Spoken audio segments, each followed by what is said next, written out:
শ্রী মা সারদা দেবীর কয়েকটি বাণী পাঠ করছি। বাবা, সংসার মহাদক, দকে পড়লে ওঠা মুশকিল। ব্রহ্মা বিষ্ণু খাবি খান, মানুষ কোন ছাড়। তার নাম করবে, নাম করতে করতে তিনি একদিন কাটিয়ে দেবেন। আমার ছেলে যদি ধুলোকাদা মাখে, আমাকেই তো ধুলো ঝেড়ে কোলে নিতে হবে। ঠাকুরও আমাকে অভেদভাবে দেখবে, আর যখন যেভাবে দর্শন পাবে সেইভাবেই ধ্যান স্তুতি করবে। ধ্যান হয়ে গেলেই পূজা শেষ হলো। এইখানে আরম্ভ ও ওইখানে শেষ করবে। ধ্যান জপের উপযুক্ত সময় সন্ধিক্ষণেই তাকে ডাকা প্রশস্ত। রাত যাচ্ছে, দিন আসছে, দিন যাচ্ছে, রাত আসছে, এই হলো সন্ধি। এই সময় মন পবিত্র থাকে। সন্তোষের সমান ধন নেই, সূর্যের সমান গুণ নেই।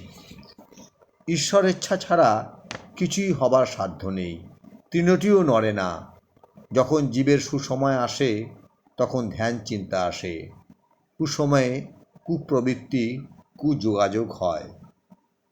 কার্যের সফলতা সম্পর্কে অনুকূল সময় প্রসঙ্গে মার একটি বচন, যা না করে ধনে জনে, তা না করে ক্ষণের গুণে।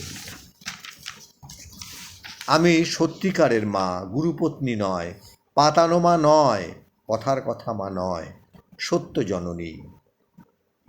বাসনা থেকে ভোগ।